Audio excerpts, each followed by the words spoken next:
introduce our next speaker, Rav Eitan Aviner.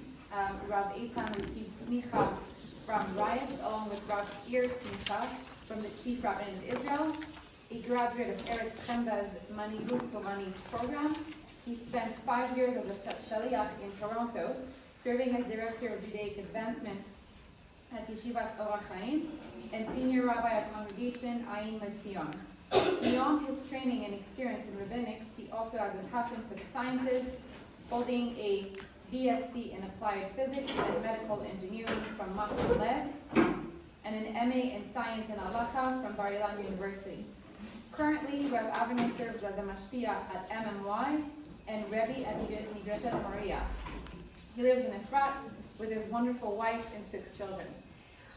So Rav Aviner, I just wanted to distribute these flyers. So just a small announcement that we have a summer program running from July 3rd to July 24th with in-depth Torah classes, guest lectures every morning, and team across Israel. So I'm giving you this flyer for registration. And Rav Aviner, please. Thank you.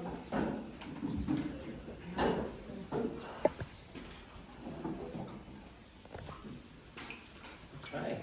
Good morning, everybody. I don't know if I have enough time to come to a Iyun on Erev Pesach, but kol hakavod to you guys. And thank you, because you got me out of the need to go ahead and clean at home. Much appreciated for that. We should do this every single day this week.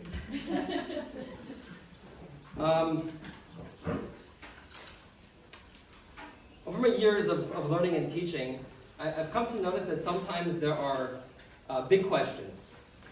Big questions that sometimes are so big that subconsciously we brush over them, we ignore them, because maybe, I don't know, if we don't have the answer, we might even be a little uncomfortable with them. For example, the fact that Chava was created after Adam was commanded not to eat from the tree. So was Chava ever commanded not to eat from the tree? Because then she eats from the tree and she seems to get punished. But one second, she never received the command. The Torah never tells us that Adam said anything over or that God told her that. That's a serious question. But we usually there's probably an answer to that. We keep on going. Or the fact that in Parshat Yitro comes back with Sipporah and Moshe's 2 children, and it's, wait, 1 second. Didn't Moshe go down with them? When did they leave? When did that happen? Did I miss a chapter somewhere in the Tanakh? I'm sure there was some time that they probably went back or something like that, and it's probably not that important, and we just sweep it under the rug. But what I've come to learn over the years is that sometimes it's those questions that our subconscious doesn't want us to deal with, that's where the gold is hidden. And sometimes we just need to ask ourselves, well, what if? What if there actually is a deeper answer to that? You know what? I'm a science nerd, the secret's out, but that's one of the things that made Einstein such a phenomenal scientist. He was willing to go ahead and ask the what if questions. What if light doesn't behave like we thought it does? What if gravity essentially isn't what we thought it was? And he was able to go ahead and entertain the what ifs that we kind of just accept, and then he was able to go ahead and hit gold. And in fact, Einstein himself acknowledges that his biggest blunders in life are when he didn't ask the what if questions. He accepted as, no, it can't be anything else. Right? He was this close to discovering that the universe had a creation, a start, the Big Bang, but he's like, no, can't be.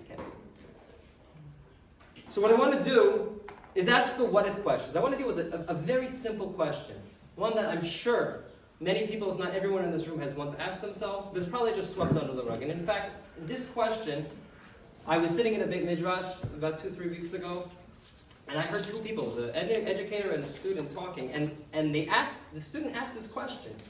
And the teacher was like, yeah, that's a good question, I don't know. And they just went on, and I was sitting in the corner biting my tongue. I said, no, let's not go on, dig a little bit, there's gold, there's oil under there. But it wasn't my place, so I didn't say it. And here's the question. Why do we eat matzah on Leil Seder? Why do we eat matzah? If you ask any kid, they'll probably tell you, because we left the chipazon, we were rushed out, and we didn't have time for our matzah to go ahead, our bread to go ahead and bake. And instead we were left with these flat, well, it's probably more like a laffa, but we were left with these flat, unrisen breads, matzahs, and that's why we eat it. Right? That's probably what everybody here is familiar with. What's the big question? What's the big issue? They probably did have time for the dough to rise. Okay, well, maybe they did have time, but even... They had the korban Pesach the night before. Right. So what did they eat with? Exactly! They were commanded to eat matzah. What do you mean the reason that they're eating matzah is because they were rushed out? God told them, eat matzah tonight. Was there another option? So usually we're like, oh, okay, I don't know, we'll just sweep it under the rug. But I want to dig from there, because I think there's gold here. Gold not just in terms of how do we relate to Pesach night, but how we relate to every single day of the year. Okay, we're not going to do anything complicated. We're just going to learn a little bit of psukim, asking the what-if questions. So let's start. In source number 1, we have the story of Yetziat Mitzrayim in a sense, right? Hashem comes to Moshe, he gives us, we're not going to read everything inside, I'm going to paraphrase a lot of it. Hashem gives Moshe the mitzvah of Kiddush HaChodesh, and he tells them in Pasuk Gimel, the Rola Kol Zat Yisrael Limor, Ba'asar LaChodesh Hazeh, Ve'yichul Lehem Ish Seh Lebeit Avot Seh Levayit. Go ahead on the 10th, and I want you to take this service. It's going to be the Korban Pesach. And if there's not enough for one family to finish the whole thing, so have a little, get together. And this is how the set should be. And you should go ahead and guard it in Pasuk Vav until the 14th. Ad 14 yom lechodesh hazeh v'shechatu oto kol kahal adat Yisrael ben arbaim. You should go ahead and shepherd it. V'alchu min adam v'natnu al shtei hamezuzot v'al hamashkof v'al habatim asher yochlu oto bahem. And you go ahead and you spread it on the doorway. And then, how do we eat it? V'achlu et habasar b'layla hazeh tzli eish u'matzot al ma'orim yochlu. They're already, this is before even the night happened, before anything happened, they're already commanded to eat with matzah. Mm-hmm. So what are we talking about? And the Pesach says it later on, we'll see, that it's because they left in a hurry that they couldn't have time to bake bread. And don't leave any until the morning. And this is how you should eat it in Pasuk Yud Aleph, v'kacha tochlu oto, v'nechem chagurim, na'alechem b'reglechem, v'kalchem b'yadchem. You should go ahead and have your shoes tied tight, your bag, your belt on, your staff in hand. And you should go ahead and eat it in a haste. Pesach hu Hashem. It is a Pesach offering to God. And then matters actually even get worse. Because go on the Pasuk Yud Dalet. Hayom hazeh lachem lezikaron lechagotem oto chag la'Adonai l'dorotechem chukat alom tochku. You should go ahead and you're going to have a festival of this. Shivat yomim matzos tochelu, ach b'yom harishon tashpitu se'or mebatechem, ki kol ohel chametz v'nifrat ha'nefesh ahim Yisrael miyom harishon ad yom hashvi'i. Uh-oh. You know what they couldn't have eaten when they were leaving Egypt? Because there was an Isser chametz? Bread. So what do you tell me? They didn't have time for their bread to rise. There's an Isser kares of chametz. What's going on here? Ubiyom Rishon is going to be in the Great Kodesh. Ubiyom HaShvi is going to be in the Great Kodesh. We're going to have a Chag on those days. And here, I think, is one of the more perplexing issues. In Pasuk Yud Zayin and Yud Chet. Ushmartem et hamatzot ki be'etzem hayom hazeh hotziti et tzvotechem me'eret Mitzrayim. Ushmartem et hayom hazeh l'dortechem chukat olam. And you should guard the matzos on the essence of this day, because I took you out. Now, I need help here from the crowd. Barishon ba'abasar yom lachodesh ba'erev tochal matzot. Tochlu matzot. Ad hayom ha'echad esrim lachodesh ba'erev. When do we eat the matzot? What does the pasuk say in Yud Chet? In the evening. On the night of 14th. I don't know what you guys are planning on doing on the night of the 14th. Well, this year it's a little different. But what do we normally do on the night of the 14th? B'dikas chametz. Has anybody here ever had matzah on the night of the 14th? Yeah. Do you have a different Tanakh at home? I didn't make this pasuk up. It's just straight from the original. What are we talking about? Eat on the night of the 14th. It's not, whoops. It's the night of the 15th. Why the night of the 14th? So we got a little problem here. And I don't want to brush it over. We're just going to learn the psukim and ask the what-ifs.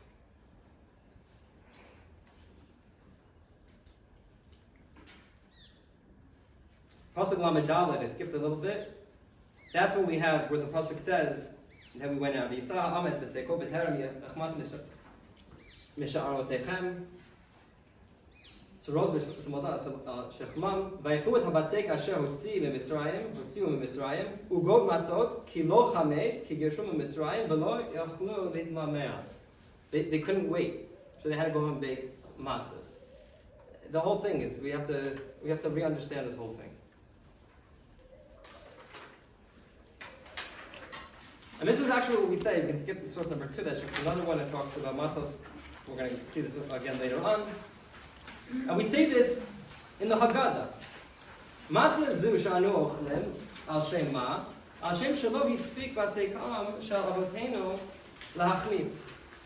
They didn't have time for their dough to go ahead and rise. This is what we say in the Haggadah. I guess it's a good thing we don't read the actual psukim on Leil Seder, otherwise the kids would ask real questions.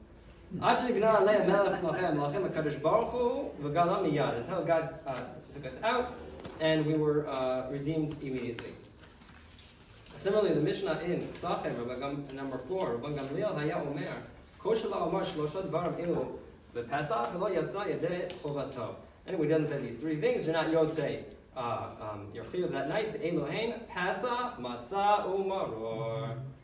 Pesach al shum shel Pasach hamakom al betei avotenu b'Mitzrayim. Matzah al shum shenigalu avotenu b'Mitzrayim. That which we were redeemed from Egypt, and more, etc., etc. So let's deal with one thing at a time. Let's deal with the chametz issue. How is it possible that we can talk about that they didn't have time for their bread to rise? Hooray, there was an Isser chametz, that's an Isser kares. So the Ramban, in source number 5, already jumps on this, and he explains like this: the tam vayifu et habatzek sha'afu oto matzot lifnei hamitzvah shenitztavu so'or lo yimatzeh b'batechem. The Ramban, he says, no, they were never going to make bread. That's not true. They were always going to make matzah, because they were commanded, you're not allowed to have any chametz. Lo yimatzeh b'batechem. Ki kol ochel nachmatzeh b'nechrata. Ve'amar ki garshu mitzrayim lamar sha'afu oto b'derech ba'avor garshu mitzrayim v'lo yichul letomer la'afot oto be'ir v'laseit oto afui matzot. The Ramban says, no, they didn't have time to bake matzot in Egypt because they were being rushed out. So they had to take the dough with them and bake it as matzah where they got there. That's what the pasuk means. They didn't have time to bake it. They didn't have time to bake the matzahs. Not they didn't have time to bake the bread. Oh, we have a problem. How are they going to go ahead and have all of this dough just sitting there while they leave? Isn't it going to turn to chametz? Therefore, they carried it on their shoulders, and they were constantly kneading it all along the way, so it wouldn't turn into chametz until they got there. I see some people are a little bit like, come on, Ramban. That's the best we can come up with. It's a little difficult, but we have a difficult issue, and the Ramban is trying to deal with it, right? So there's a more radical approach, which is maybe even the pshat. Source number 6, Aviner bar Tanura. V'afut habatzek kasher the mashma she'omalei ki garshu hayu ofin oto chametz. If they weren't kicked out so fast, they would make chametz. 1 second, that's not okay. Ach b'yom harishon tashbitu seor. You have to get rid of all the seor of the chametz. V'yesh lomar the mitzvot hashbatat seor v'hazarat achilat chametz lo nitztavu bahen el l'dorot avalo b'Pesach Mitzrayim. Whoa! Comes Rav Aviner bar Tanura and says that whole chag of 7 days, you can't have any chametz. They didn't have it in the Pesach Rishon. That was for later generations.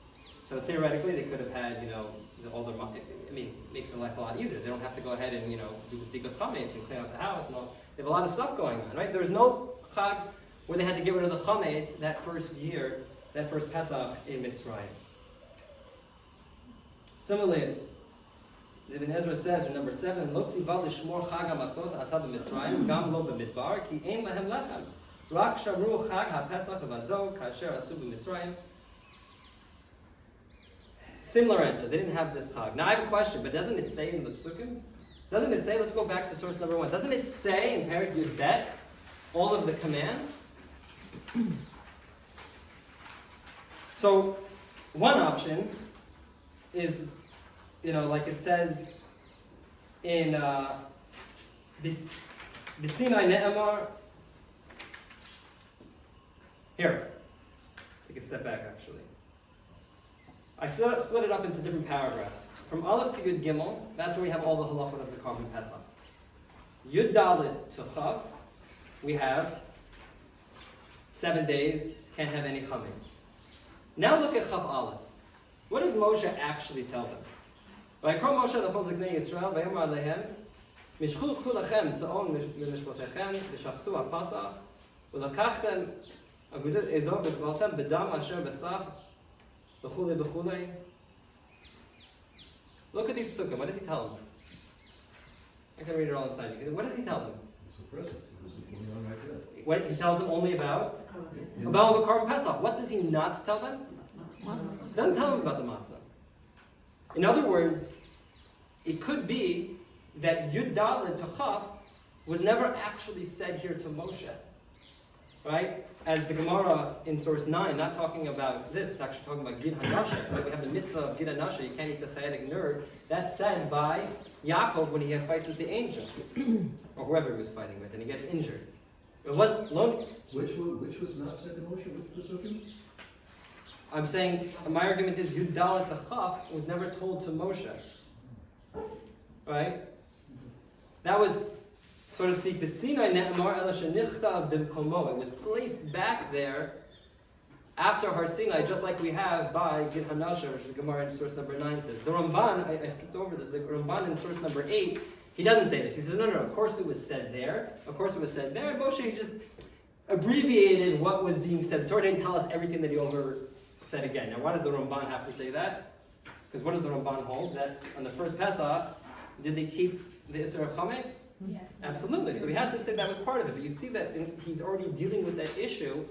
That, one second, how come Moshe doesn't tell it over? But a much simpler explanation is that Moshe doesn't tell it over because it wasn't told to Moshe. And the reason it wasn't told to Moshe then is because Am Yisrael weren't commanded then to go ahead and keep. Oh, my leg is scratching. Okay. Because Am Yisrael wasn't commanded that year to go ahead and keep the Isser of Chametz. Okay, if that's true, we've resolved one issue. We resolved the issue in terms of there was no Isser, if we take that route, right, of the Ben Ezra and Rav Adi Bar Tanur, that there was no Isser Kares, Isser Chametz on the first year. But that doesn't help us with the whole idea that they were already commanded to eat matzah with the Korban Pesach. So I want to suggest something different. And the first part is not a suggestion that I'm making, it's clear in the Psukim. And that's that there are really two different chagim happening. We call Pesach, what's Pesach? Passover, and when does that begin? How long is that? 7 days, 8 days in your but that's that 1 day. What day? Excellent. If you look at the Tanakh, throughout the entire Tanakh, Pesach does not refer to the 7-day Chag where we, sit at home and have a first day of Chag and a last day of Chag and Chol Hamoed. That's not Pesach. That's called Chag HaMatzot. Chag HaPesach always refers to the Korban Pesach on Yud Daled. Right? And I brought some examples. In number 11, when they leave, Meram says, B'chodesh HaRishon, B'chamisha Asar Yom L'chodesh HaRishon, M'mecharat HaPesach. They leave on the 15th, the day after Chag HaPesach, the day after the 14th. Lo teshchut adam chametz dam zebchi, v'lo yalin laboker zebach Chag HaPesach of the 14th, or you just sacrificed. In 13, Parshat Emor, Eila Modeh Hashem B'Krei HaKodesh, Asher T'kru Otam B'Mo'adam, B'Chodesh HaRishon Ba'Arba L'Chodesh Ben Arbaim, Pesach L'Adonai, and the 14th is Pesach. U'B'Chamisha Asar L'Yom Chodesh Hazeh, Chag HaMatzot. On the 15th, now you have Chag HaMatzot. Go to source number 14. Shalosh Regalim Tachog Li B'Shana, et Chag HaMatzot Tishmor Shivat Yamim. Chag HaMatzot is 7 days, right? And you should eat the matzot. Source number 15. Et Chag HaMatzot Tishmor Shivat Yamim Tochal Matzot. Same thing. 7 days. Matzot. We can go on and on every single time. Number 16. The Chodesh Rishon Ba'Arba Asar Yom L'Chodesh Pesach L'Adonai. On the 14th is the Pesach. U'B'Chamisha Asar Yom L'Chodesh Hazeh Chag Shivat HaYamim Matzot Yachel. And then you have 7 days of a different Chag. 17, I'm boring you all now. B'chodesh harishon ba'aba asar l'chodesh ben arba'im Pesach Adonai. The 14th is Pesach. U'b'chamesh asar l'chodesh hazeh Chag HaMatzot. I think we get the point here. Chag HaPesach is on the 14th of the Pesach offering, and Chag HaMatzot starts on the 15th and goes ahead and continues for 7 days. Proof is in the pudding. The Gemara in Perek Arba Pesachim, so it talks about on Erev Pesach, we can't go ahead and eat too close to Mincha and all that kind of stuff. But it calls it Erev Arba Pesachim, Erev Pesach. It's not Erev Pesach, it's Erev Matzot. So Tosafot Rid already jumps on that in source number 19. And he says like this, She'en hatana nimna milakro lechag hamatzot kach mitzot kach matzanu shegam hakatuv kor lechag matzot Pesach. So he says, Nachon, it's not really Chag Pesach, but the Tana of the Mishnah has no problem calling Chag HaMatzot actually Chag Pesach because the pasuk actually does. What pasuk is he talking about? He's talking about the pasuk in source number 20.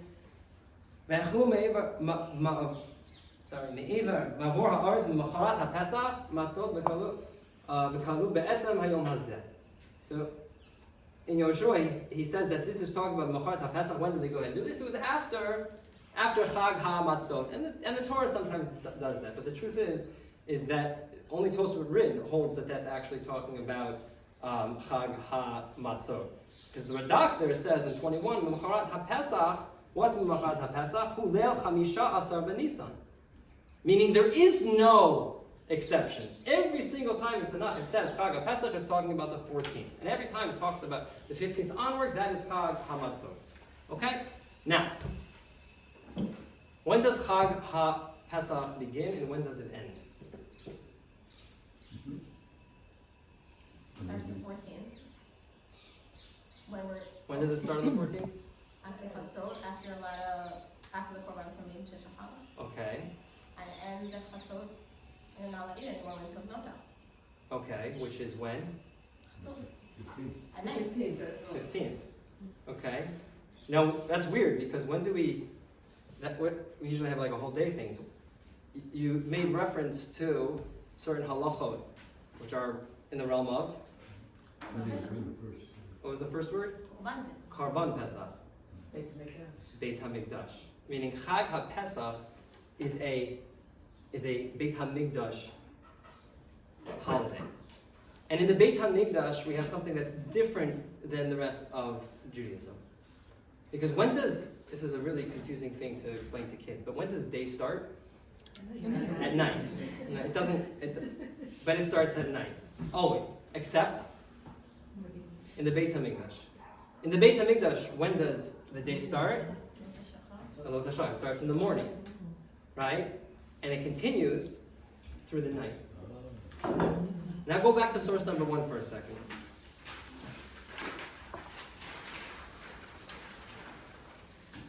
Pasuk Yudchet.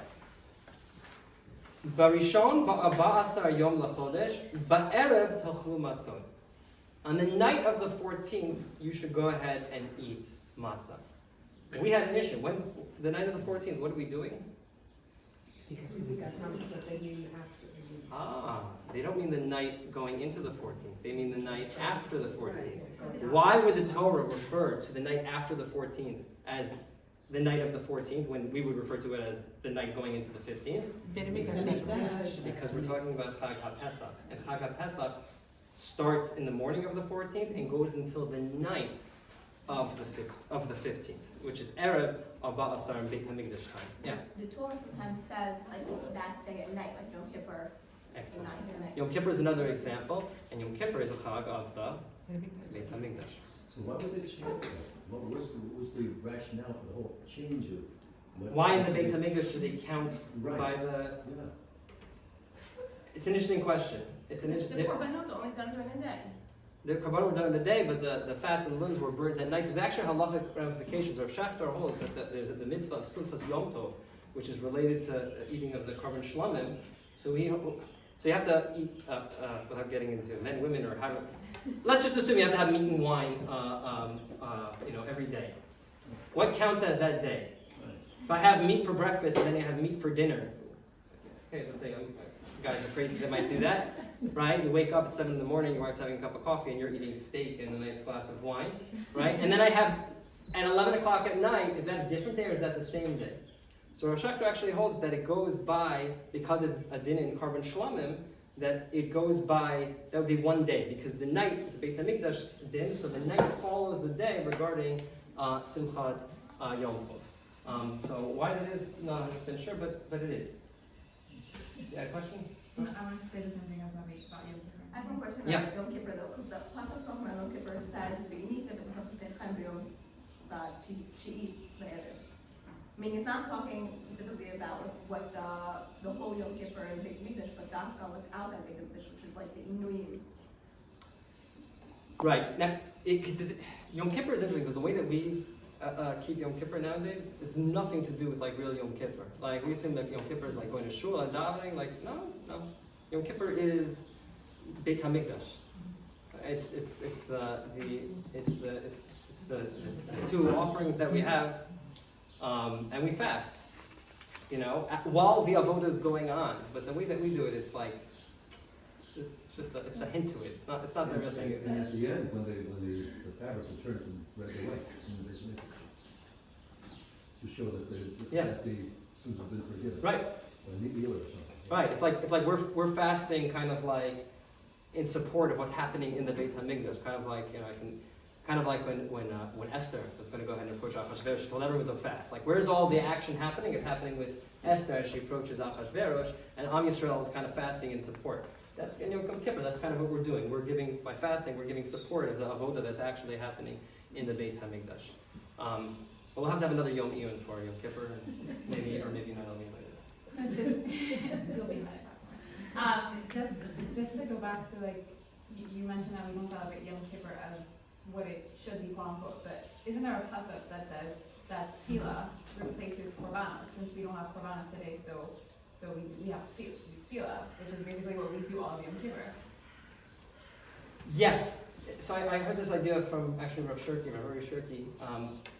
Tefillah is actually the exact, I'm getting totally off topic here, and my students know that you can easily pull me off topic in class, and I'll go with it. That's a bad class for management, but I'm going to stop talking about that.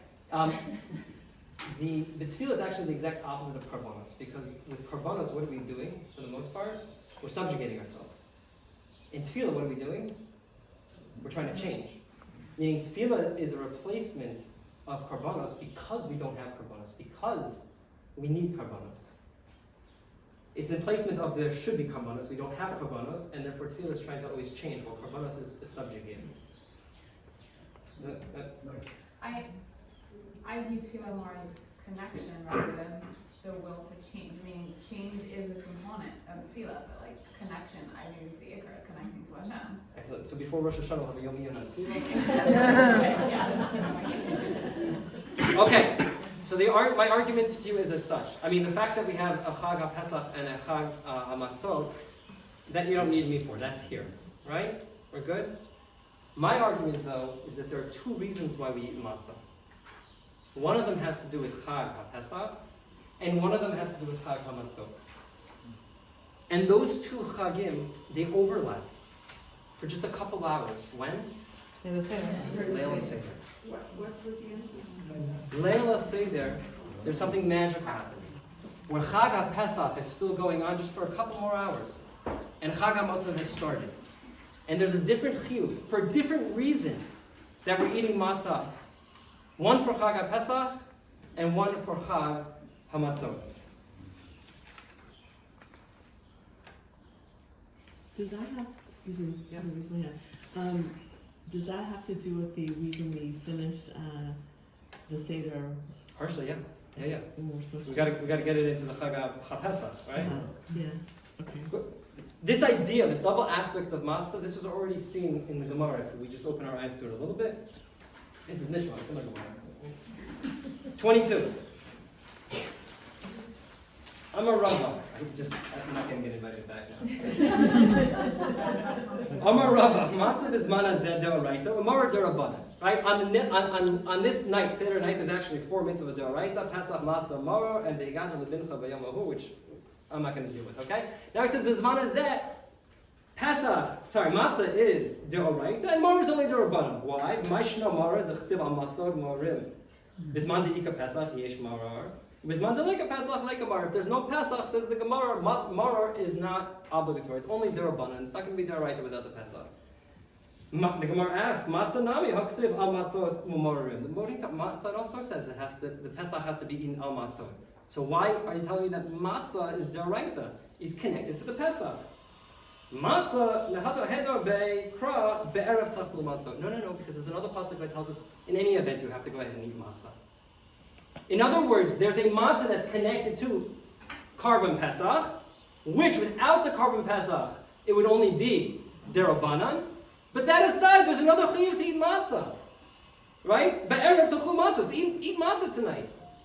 Those are the matzah that we have to eat with the Karban Pesach is the matzah related to Chag Ha Pesach, and the matzah, be'erev tachlu matzah, we have to eat on that night, is related to Chag HaMatzot. So where do you have this double aspect of matzah? Now the question is where does it come from? Why? What does each one represent?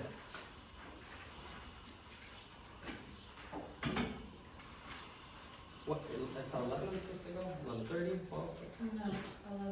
No, 11:15. 11:15. Holy cow! Awesome. Okay. So what is this double aspect? Let's go to 24.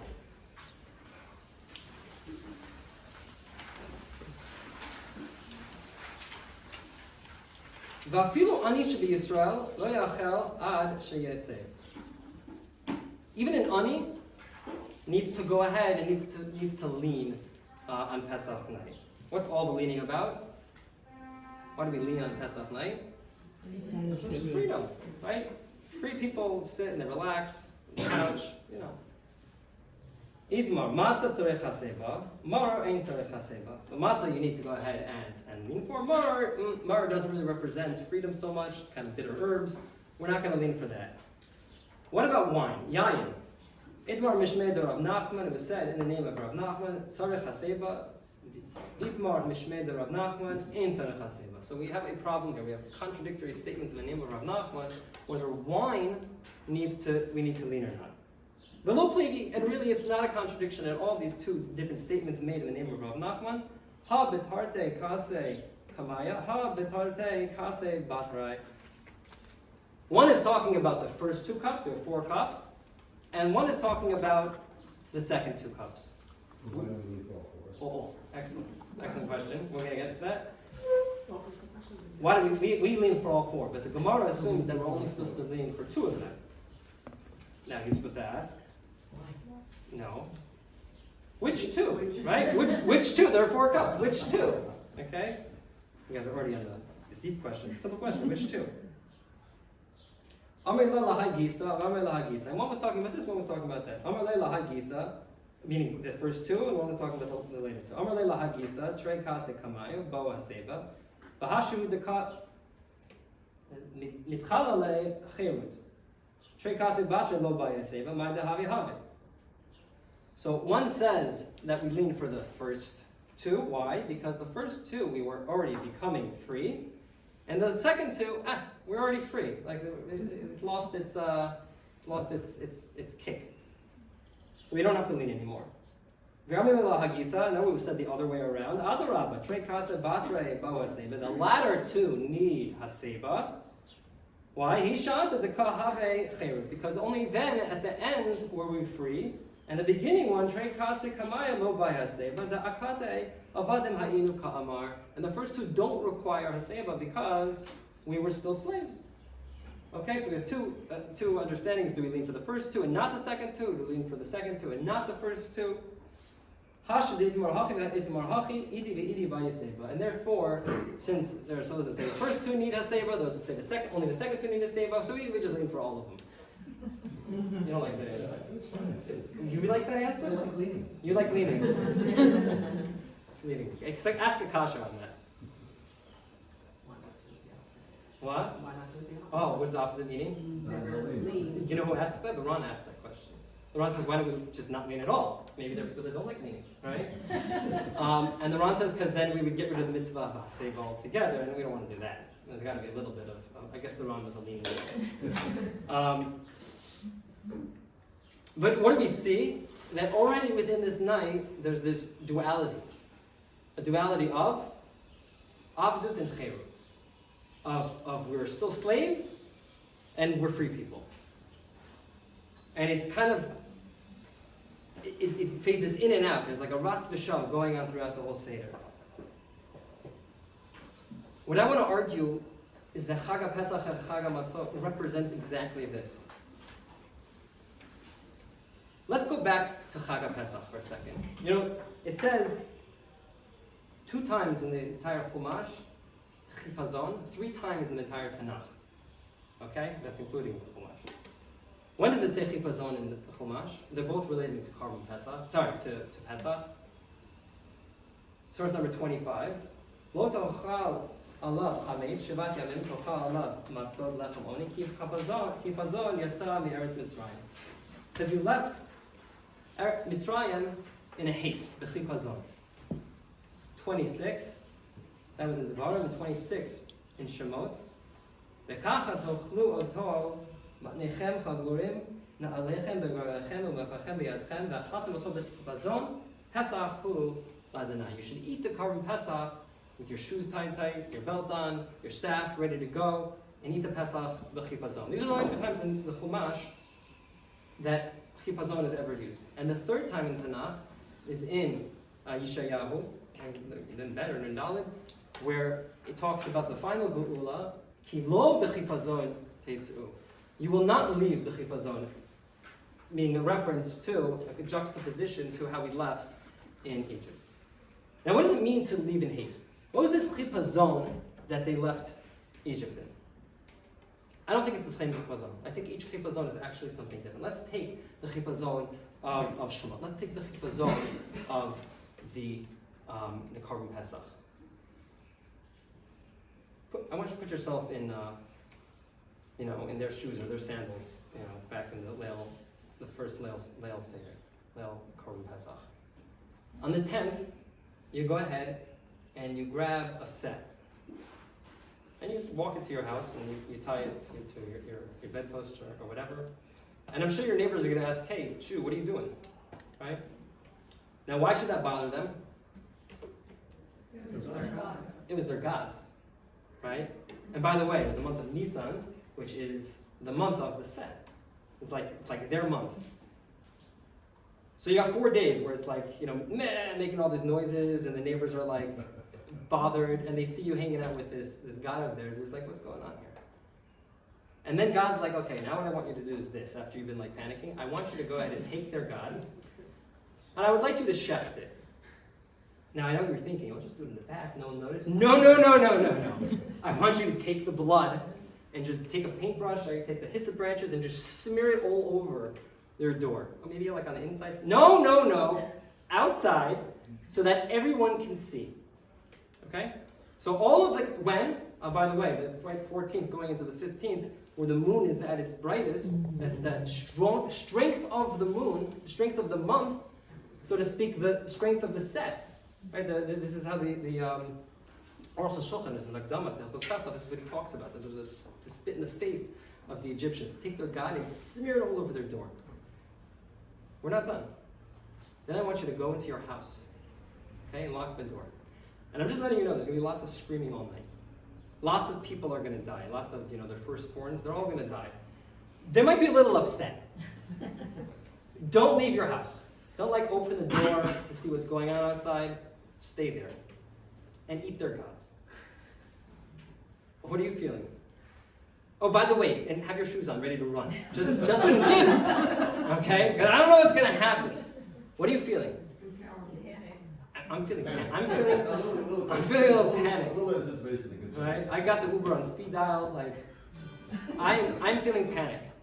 The chipazon, and when God says eat the Korban Pesach b'chipazon, that's not a relaxed chipazon at all, if there's such a thing. That is an eating of panic.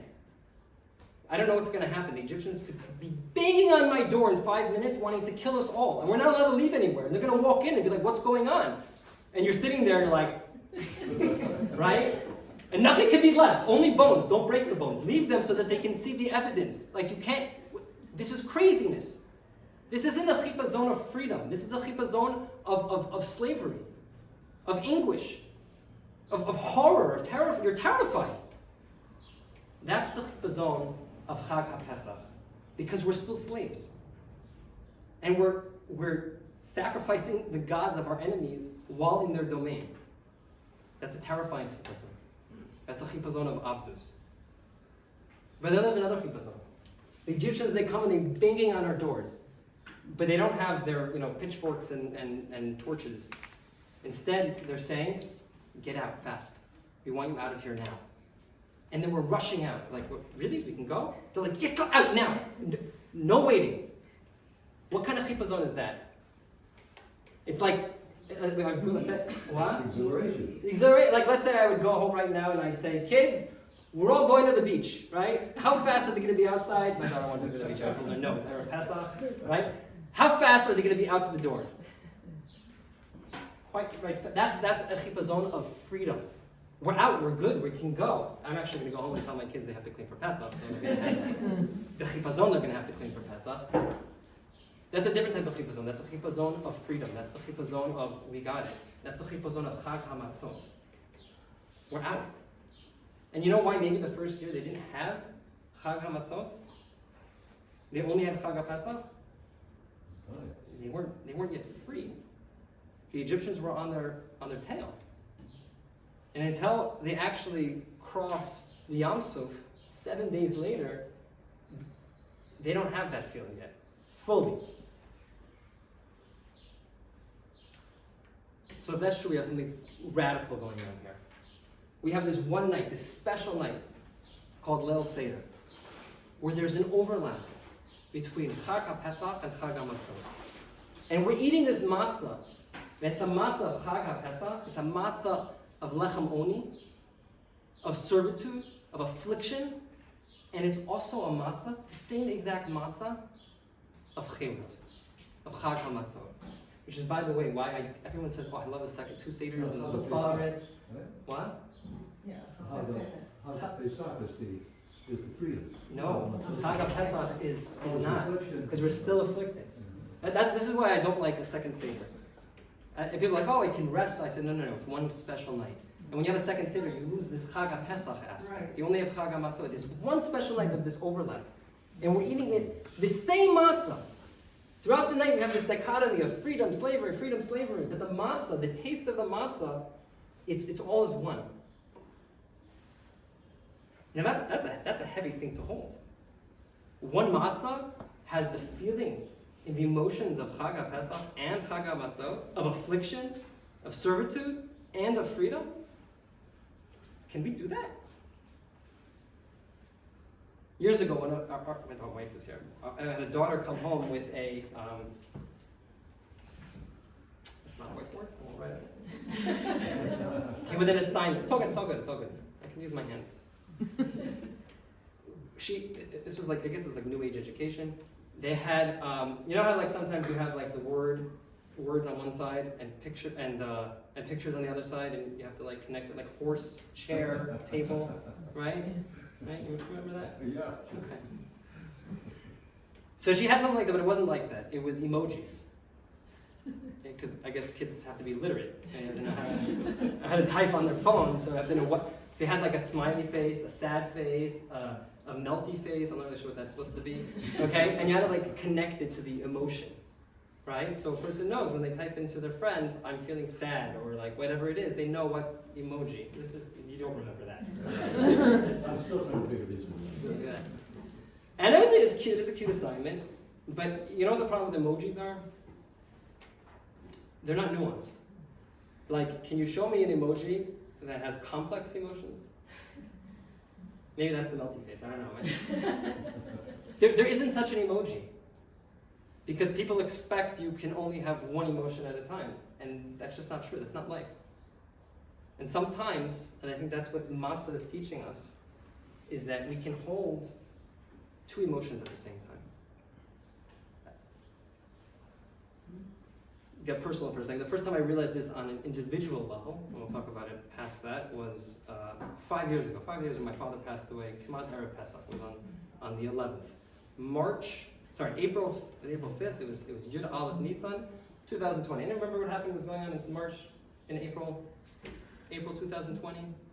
COVID. We started to close the. My father passed away from COVID. He was one of the first. Everything, it's okay, it's all right. You can pity me later, okay? Everything was closed. Like, the world is in chaos. And we were on Shlichut in Toronto. The borders were closed. My father passed away. I'm sitting by myself on the floor. I 2 days later, because there were no burial spots, there was that many people dying, he had to be buried. I couldn't make it to the funeral in New Jersey because the borders were closed. And I had to watch the funeral by myself on the floor. It is terrible. By myself on the floor, some 600 miles away. I mean, away from my family, wasn't at the funeral. And then I had, literally, the burial happened, it was like 12 o'clock, it happens on Yud Gimel, and Yud Dalet, 24 hours later, after sitting Shiva by myself, I got up. I had to have somebody else, I had to have first time I ever had to have a shliach do B'dikas Chametz and Shrefas Chametz, because I got up, showered, and went to the Seder. Like 10 hours after I got up from a Shiva of one day. And I was 4 years ago, 5 years ago. 5 years ago. And I'm there at the table with my immediate family. Thank you. And I'm there at the table, and it's Pesach. Pesach is like the Chag of family. Pesach was like my father's holiday. And I'm there, I'm holding the Kiddush cup, and I have to make a shechianu. You know what it means to make a shechianu like that? That's Pesach, that's matzah. And that's on an individual level, but forget that. That's child's play to what we're dealing with on a national level. Today, that a woman can go ahead, and these are stories that you hear every day, can go ahead and at the bris of her son, for her husband that passed away in Gaza, she's going to say a shechianu. That Rav Doron Perez is going to be at the chuppah of his son, while his other son is MIA. I mean, we're all feeling this because this is our pain. When we see the Chatufim, they're returning. Bezrat Hashem, every single one of them should return. But when we see them returning and we see their faces, they're free, but we can see on their faces the horror that they went through and the horror that's still going on, that mix of emotion. There's no emoji to express that. There's nothing that can express that. There's no nation that can hold that, except for Am Yisrael. And the truth is, if I go back and think about it, there is one emoji that actually does express that duality. It's a triangle like this, with a triangle like this. It's the Magen David. Because there's a duality there. And this is the history, this is the story of Am Yisrael.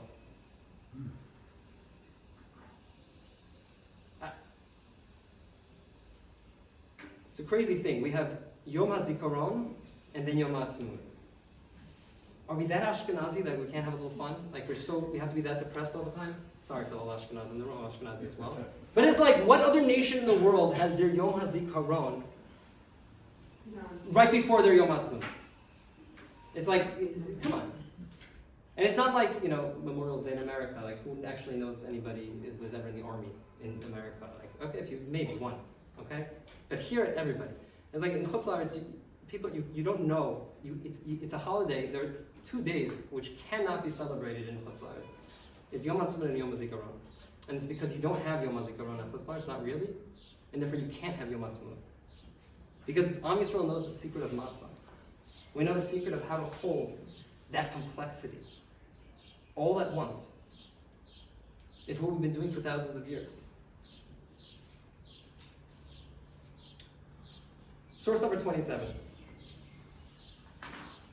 Shivat yomim tochol matzot b'yom ha'shvi'i chag la'Adonai matzot ya'achel et shivat ha'yamim v'lo yireh lecha chametz v'lo yirecha se'or b'chol u'kulecha. Repeat of all of the dinim not having chametz. V'yigat l'bincha b'yom ha'hu ne'mor, and you should tell over to your children.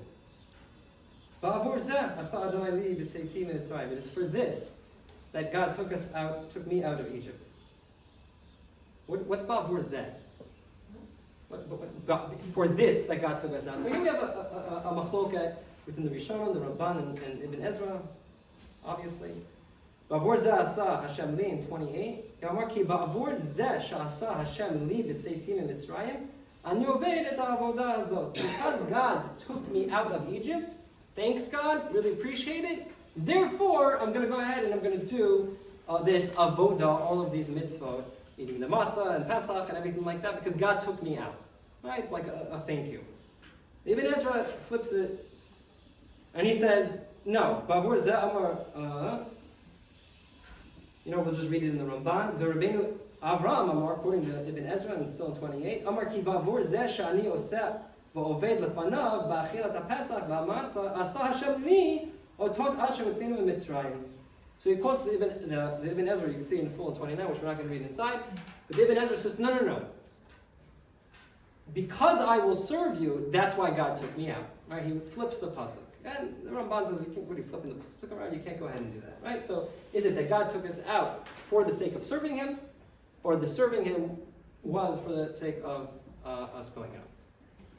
I'd like to offer a third option. Maybe it's a little bit of a drush, but okay, sometimes that's all right. You know what Ba'avur zeh is? What was the previous pasuk talking about? Matzah. It's because of the matzah that I took you out. Because of your ability to go ahead and hold the essence of Chag HaPesach and Chag HaMatzot in one matzah, that's why I took you out.